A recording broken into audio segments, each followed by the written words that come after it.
आदाब और नमस्कार, अस्सलाम वालेकुम। मैं हूं शमशाद अली मसूद और आप देख रहे हैं लोकतंत्र का बयान। देश भर में, देश के पूरी दुनिया में रमजान मुबारक महीना शुरू हो गया है, रहमत का, बरकत का।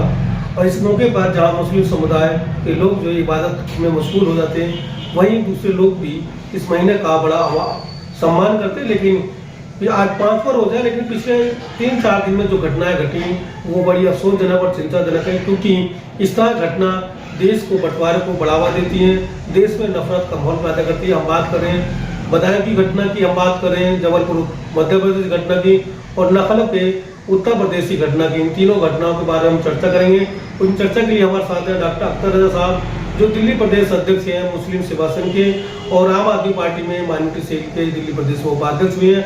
उनसे बात करेंगे जो इस तरह की घटनाएं लगातार हो रही है, क्या वजह है, क्योंकि एक घटना घटने के बाद पूरे देश में हाहाकार हो जाता था, लेकिन अब लगातार घटनाएं होना, क्या ये संकेत देता है ये गिरोह की तरफ जा रहा है, ये संकेत देता है कि देश का बंटवारा की तरफ जा रहा है, ये संकेत देता है कि अब देश में हिंदू मुस्लिम में अखंडता कमजोर पड़ गई है, भाईचारा कमजोर पड़ा है। इसे विस्तार से बात करेंगे और जानेंगे एक एक चीज पे, क्या वाकई ये घटनाएं सरकार की मंशा के जरिए हो रही है, प्रशासन की मंशा से हो रही है, या कोई और है जो देश में नफरत फैलाना चाहता है।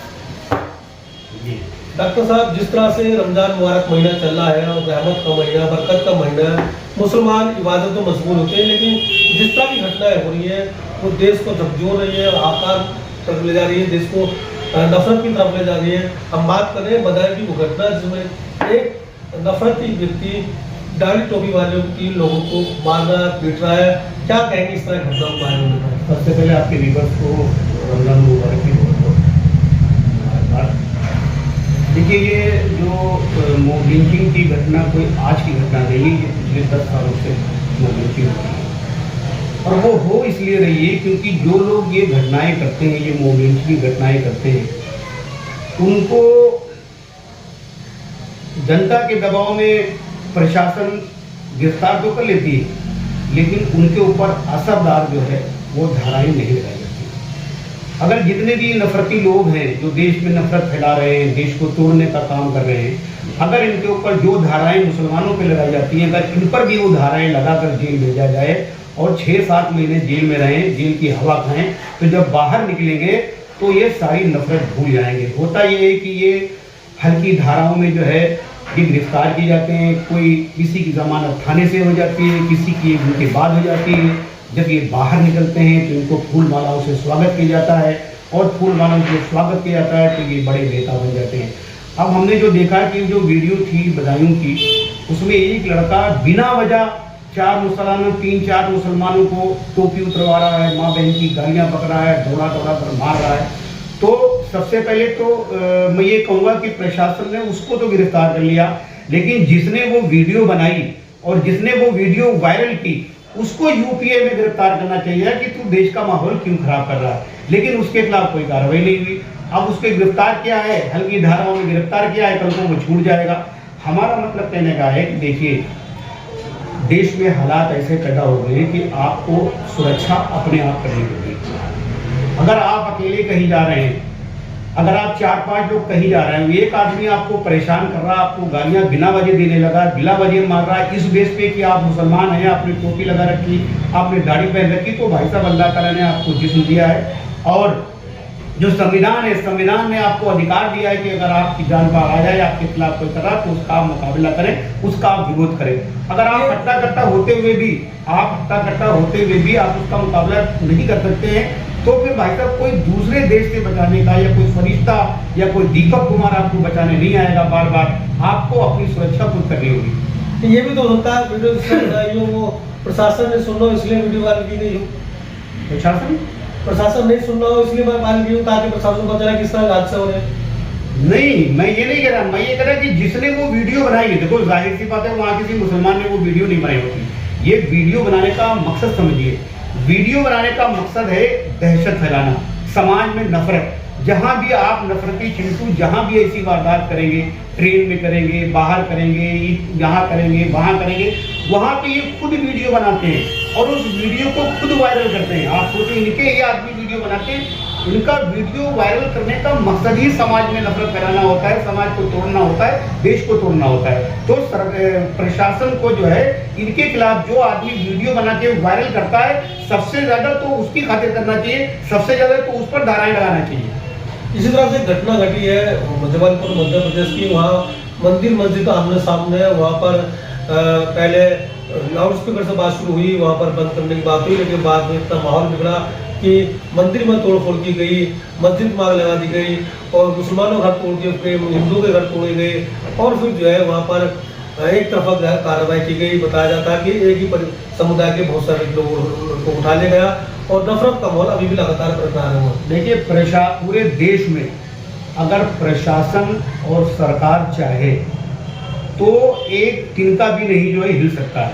अगर प्रशासन और सरकार चाहे, न कहीं दंगा हो सकता है, न किसी मंदिर में आग लग सकती है, न किसी मस्जिद में आग लग सकती है, न किसी मस्जिद में भगवा झंडा कोई फहरा सकता है, न किसी मस्जिद के सामने लोग गलत नारेबाजी कर सकते हैं, न किसी मस्जिद के सामने लोग गालियां दे सकते हैं। अगर प्रशासन और सरकार चाहे तो ये हो नहीं सकता। प्रशासन की ढिलाई की वजह से ये सारी यार कमाले प्रशासन बनाया किस लिए गया है? अगर प्रशासन के होते हुए मंदिर और मस्जिदों में आग लग रही है, अगर प्रशासन होते हुए लोग हिंदू मुसलमान को मार रहा है और मुसलमान हिंदू को मार रहा है, तो फिर प्रशासन का काम क्या है? प्रशासन को तनख्वाह किस बात की जा रही है?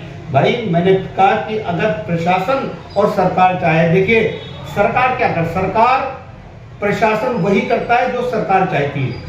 कभी भी प्रशासन सरकार के खिलाफ नहीं जाता। अब इससे आप अंदाजा लगा लीजिए कि अगर प्रशासन दंगाइयों के ऊपर, अगर प्रशासन नफरती चिंटुओं के ऊपर मेहरबान है, इसके मतलब सरकार की वो बात मान रही है, सरकार चाहती है कि नफरती चिंटुओं पर प्रशासन मेहरबान रहे।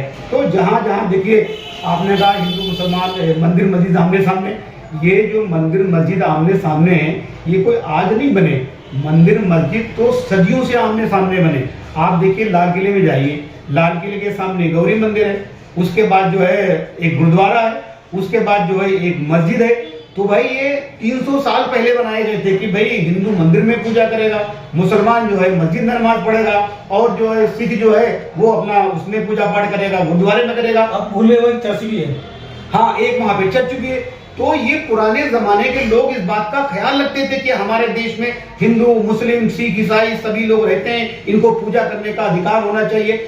अब जो है, और अच्छा, जहां भी आप देखेंगे, आप हिंदुस्तान में, पूरे हिंदुस्तान में घूम लीजिए, जहां भी मस्जिद होगी वहां मंदिर जरूर होगा आमने सामने। आप जहां चले जाइए, क्या बोलते हैं, बनारस में चले जाइए, काशी में चले जाइए, मथुरा में चले जाइए, जहां मंदिर, क्योंकि वहां उस वक्त उस समय मतलब हिंदू मुसलमानों में कोई फर्क नहीं था, बड़े मोहब्बत से लोग रहते थे। अगर मोहब्बत से उस वक्त लोग नहीं रहते होते तो ये देश कभी आजाद नहीं हो पाता। ये देश आज भी अंग्रेजों के गुलाम होता। आजादी के समय हिंदू मुसलमान सिख ईसाई ने सब मिलकर देश की आजादी की लड़ाई लड़ी, तब ये देश आजाद हो पाया। अगर ये नफरती चिंटू होते तो आज तक कभी देश आजाद नहीं हो पाता, अभी भी हम गुलाम होते। दंगा शुरू होता है, जब भी नफरती दंगा शुरू होता है वो इनकी तरफ से ही नफरती दंगा शुरू होता है, कभी मुसलमानों की तरफ से नफरती दंगा शुरू नहीं होता। जिस तरह से वो गिरफ्तारी हुई है, गिरफ्तारी को लेकर सवाल हो रहा है कि क्या एक समुदाय के लोगों ने झगड़ा किया और वो जो गिरफ्तारी हो रही है समुदाय की हो रही है, इसको लेकर वहाँ प्रशासन को लेकर सवाल निशान है।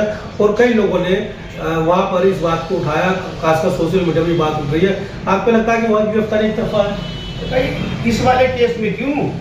पूरे देश में जहां जहां मुसलमान प्रोटेस्ट करता है, पूरे देश में जहां जहां मुसलमान गिरफ्तार किए जाते हैं, वो बेगुनाही गिरफ्तार किए जाते हैं, उनको जेल में भरा जाता है। उसका सबूत ये है कि प्रशासन मुसलमानों को गिरफ्तार तो कर लेता है, जेल तो भेज देता है, लेकिन जब अदालत की बारी आती है तो अदालत में वो सारे जो है बरी हो जाते हैं। लेकिन होता ये कि जो हमारी देश की गोदी मीडिया है ये बहुत ही खतरनाक है। आधे से ज्यादा रोल हमारे देश में नफरत फैलाने का गोदी मीडिया का है और वो बहुत खतरनाक। जब कोई मुसलमान गिरफ्तार होता है, आतंकी आरोपी में गिरफ्तार होता है या वैसे ही गिरफ्तार होता है, तो गोदी मीडिया बड़ा हल्ला बजाती है। लेकिन वही मुसलमान जब अदालत से छूट जाते हैं, बाइज्जत बरी हो जाते हैं, तब कोई हल्ला नहीं बजाती। मोहित खान जो वहाँ बाराबंकी में हुआ था, वो उस पर रेप का आरोप लगा था, उस पर बुलडोजर चला दिया उसके भगवान पे, घर पे, फैक्ट्री पे। तो जब हुआ था तब गोदी मीडिया ने बड़ा हल्ला मचाया था कि ये देश विरोधी है, ये देशद्रोही है, ये आतंकी है, ये फलाना ढिमकाना। लेकिन जब वो बाइज्जत वहां से बरी हुआ तो किसी गोदिया नदी ने उसकी खबर तक नहीं दिखाई। एक सवाल है कि जहाँ इस नफरत के माहौल में एक और नई घटना है, वो जो घटना है लखनऊ के विश्वविद्यालय की वहाँ पर नमाज को पढ़वाने में हिंदू छात्रों ने जैसे लाइन बना के रोका और उनको नमाज पढ़ाई और उनका पूरा समर्थन किया। जहाँ प्रशासन मुखालफत होगा वहाँ सरकार जो यूनिवर्सिटी के बच्चे थे उन्होंने वहाँ रोजे भी रखवाए, इफ्तारी भी कराई और नमाज भी कराई। देखिए, लखनऊ यूनिवर्सिटी अभी भाजपा सरकार में नहीं बनी। लखनऊ यूनिवर्सिटी 100 साल पहले जो वहाँ के तालुकेदार थे, जो वहाँ के नवाब थे, उन्होंने इस लखनऊ यूनिवर्सिटी का निर्माण किया। उस ज़माने में हिंदू मुस्लिम में कोई भेद नहीं था, हिंदू मुस्लिम सिख ईसाई में कोई भेद नहीं था। तो उन्होंने ये सोच कर कि भाई यहाँ पर बड़ी दूर दूर से बच्चे जो है एजुकेशन लेने आएंगे, उनके पेरेंट्स उनको देखने आएंगे, तो उनको नमाज पढ़ने की ज़रूरत होगी, हिंदुओं को पूजा करने की ज़रूरत होगी, चर्च में जाने की ज़रूरत होगी। तो उस वक्त एक वहाँ मस्जिद का निर्माण कराएगा, एक शिव मंदिर का निर्माण कराएगा, एक वहाँ पे चर्च भी है। अब वहाँ पे लोग, ये बच्चे लोग नमाज वगैरह पढ़ते थे। अब नफरती लोगों के दबाव में प्रशासन ने वहाँ पर उस मस्जिद में ताला मार दिया। रमज़ान का महीना चल रहा है, अब रमज़ान के महीने में लोग मतलब वहाँ के स्टूडेंट रोज़ा रख रहे हैं, तो उन्होंने जब इन्होंने ताला मार दिया तो उन्होंने परिसर में जो है रोज़ा अफ्तार का और नमाज पढ़ने का एहतमाम किया। अब वहाँ पे खास बात ये नहीं है, खास बात ये है कि जब मुसलमानों ने रोज़ा अफ्तार के और नमाज पढ़ने का एहतमाम किया तो तमाम सारे हिंदू भाइयों ने एक सुरक्षा चक्र बनाया उन नमाजियों को सुरक्षा देने के लिए। ये संदेश पूरी दुनिया में जाना चाहिए, ये संदेश पूरे देश में जाना चाहिए कि आज भी जो है हमारे देश में जो ये नफरत फैलाने वाले लोग हैं ये 1-2% लोग हैं। आज भी 80% हिंदू भाई जो है वो मुसलमानों के साथ उठना बढ़ना चाहता है, मुसलमानों के साथ रहना चाहता है। ये सिर्फ 1-2% लोग हैं जो देश में समाज में नफरत फैलाने का काम कर रहे हैं। और मैं फिर कह रहा हूँ कि अगर प्रशासन चाहे और सरकार चाहे तो ना देश में कहीं नफरत फैल सकती है, ना कहीं दंगा हो सकता है, ना किसी मंदिर में आग लग सकती है, ना किसी मस्जिद में आग लग सकती है। जो मस्जिद है जो वह धार्मिक स्थल है पुरातत्व विभाग के अधीन आते हैं, क्योंकि देश के आज़ादी से पहले एसआई में वहाँ आते हैं। उसके बाद भी प्रशासन वहाँ ताला बंद गेट लगा रहा है, सीट बेल्टिंग करा देता है और वह अब तो इतने ज़्यादा है कि वहाँ बुनियाद खुदवा के वहाँ दीवार बनाने की तैयारी कर रहा। तो क्या ये प्रशासन सरकार के दबाव में काम कर रहा है या हिंदुवादी संगठनों के दबाव में है या प्रशासन खुद नफरती होकर इस तरह घटनाओं का अंजाम दे रहा है? भाई प्रशासन वही करेगा जो सरकार चाहेगी, प्रशासन वही करेगा जो सरकार चाहेगी। प्रशासन को सरकार का अधीन तो यूनिवर्सिटी वो आती नहीं है। नहीं, जो प्रशासन वहां कार्रवाई कर रहा है, जो प्रशासन वहां कार्रवाई कर रहा है, क्यों? जो यूनिवर्सिटी वो भी तो सरकार के अधीन आती है। वो कौन सी किसी की वो भाई यूजीसी मस्जिद पर कार्रवाई मस्जिद तो पुरातत्व विभाग की है ना। पुरातत्व विभाग की, पुरातत्व विभाग किसका है? सरकार का नहीं है क्या? वो देश की अलग संस्था है लेकिन है तो सरकार का। और मैंने आपको क्या बताया कि देखिए आज माहौल इतना बुरा हो गया है कि पिछले 10-12 सालों में जो विश्वविद्यालय और जो यूनिवर्सिटियों में हिंदू मुस्लिम एकता की किलकारियां गूंजती थी, हिंदू मुस्लिम एकता का जो है जहां पर दर्शन होता था, आज उन यूनिवर्सिटियों में इन नफरती चिंटियों ने हिंदू मुसलमानों के बीच में एक दीवार खड़ी कर दी है। देखिए हर जगह दीवार खड़ी कर दी। संतों को संतों से लड़वा दिया, मुसलमानों को मुसलमानों से लड़वा दिया, सिखों को सिखों से लड़वा दिया, दलितों को दलितों से लड़वा दिया, प्रशासनिक अधिकारियों को बांट दिया, जुडिशियल सिस्टम को बांट दिया, एजुकेशनिक सिस्टम को बांट दिया। हर चीज में बांट कर वहां पे हिंदू मुस्लिम एकता की जो है वो दीवार खड़ी कर दी है। आप ये देखिए कि लखनऊ यूनिवर्सिटी में कभी भी ऐसा कोई माहौल पैदा नहीं हुआ। मैं तो लखनऊ में रहने वाला हूँ, लखनऊ यूनिवर्सिटी में ऐसा कभी कोई माहौल पैदा ही नहीं हुआ कि वहाँ ऐसी कोई मसला पैदा हो। अब ये है कि धीरे धीरे जो है ये जो नफरती चिंटू हैं, मैंने फिर कहा कि अगर जितने भी देश में समाज में नफरत फैलाने वाले आप जितने भी किस्से देख लीजिए, सब कहीं अगर मुसलमान 100 गिरफ्तार किए जाते हैं तो ये नफरती चिंटू 10-12 गिरफ्तार किए जाते हैं, और ये हल्की धाराओं में गिरफ्तार किए जाते हैं। ये जाते हैं, किसी की थाने से जमानत हो जाती है, किसी की जो है वो 1 दिन के बाद जमानत हो जाती है, और उसके बाद ये फिर अपने काम में लग जाते हैं। तो भाई अगर प्रशासन चाहे और सरकार चाहे, ना कहीं दंगा हो सकता है, ना कहीं कोई चोरी डकैती हो सकती है, कोई भी जो है वो क्रिमिनल क्राइम नहीं हो सकता है अगर सरकार और प्रशासन चाहे। लेकिन प्रशासन तब चाहेगा जब सरकार चाहेगी, क्योंकि प्रशासन सरकार के अधीन होता है। एक मेरा आपसे सवाल है कि क्या मैसेज देंगे जो देश में अमन शांति रहे, सुकून रहे, क्योंकि लोग जो है अमन चाहते हैं, सुकून चाहते हैं और नफरती लोग देश में नफरत फैलाना चाहते हैं। ऐसे में आपका जो संदेश है, जो देश में अमन सपोर्ट जाते हैं उनके लिए क्या मैसेज है? देखिए, हमारा संदेश क्या, मुसलमानों ने आज तक कभी भी आपने सुना ही नहीं होगा कि कहीं मुसलमानों ने अपनी तरफ से कोई दंगा किया। मुसलमान कभी भी, मुसलमान ने तो सुनिए, वो तो 2% लोग हैं, हिंदू की मैं सबकी बात नहीं कर रहा, वो तो 1-2% हैं, उनका काम ही यही है, वो जो 1-2% उनका काम ही है। देखिए, कभी आपने नहीं देखा होगा कि कोई मुसलमान, देखो मंदिरों में भी लाउड स्पीकर लगे हुए, लेकिन कभी आपने किसी मुसलमान को नहीं जाके सुना होगा प्रशासन के पास कि भाई साहब ये लाउड स्पीकर की आवाज़ की जा रही है, इसको बंद कीजिए, हमारे नमाज पढ़ने का टाइम हो रहा है, फलाना ढिमकाना हो रहा है ना। जब भी ये आवाज़ उठती है, इन नफरती चिंतनों की तरफ से उठती है कि लाउड स्पीकर से आवाज़ आती है। अभी वो आचार्य प्रमोद कृष्णन है, वो कह रहा है कि अब खुदा बहरा हो गया है, जो तुम अजान देते हो लाउड स्पीकर पर। वो तो ना तो हाँ, वो वही आदमी है जो नातिया मुशायरों में मोटी मोटी पेमेंट लेते थे और हिंदू मुस्लिम एकता भाईचारे की बात करते थे। बीजेपी में आते ही उनके सुर बदल गए।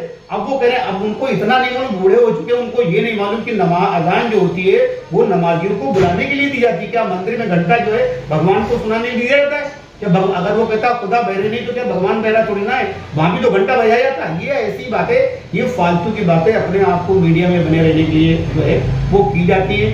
और देखिए, अब जैसे जिसने भी जो बयान दिया, अगर उस बयान के ऊपर सरकार कार्रवाई कर दे, आप ये देखिए कि इतना सब कुछ हो रहा है, कभी हमारे प्रधानमंत्री जी मोदी जी कभी किसी बात पे कुछ नहीं बोलते।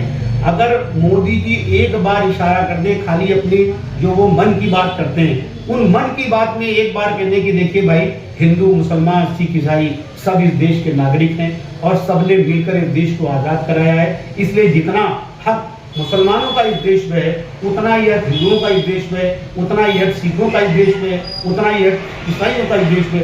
अगर कोई भी आदमी मुसलमानों के साथ मॉब लिंचिंग न करे, इनके साथ भेदभाव न करे, कोई प्रशासन इनके साथ भेदभाव न करे, अगर ये मोदी जी अपनी मन की बात में एक बार कह देंगे ना, तो पूरे देश में नफरती माहौल खत्म हो सकता है। बहुत बहुत शुक्रिया। ये थे हमारे साथ डॉक्टर तदा साहब जो विस्तार से बताते हैं नफरत के माहौल को लेकर। आपको खबर कैसे लगी, कमेंट्स लाइक करके जरूर बताएं।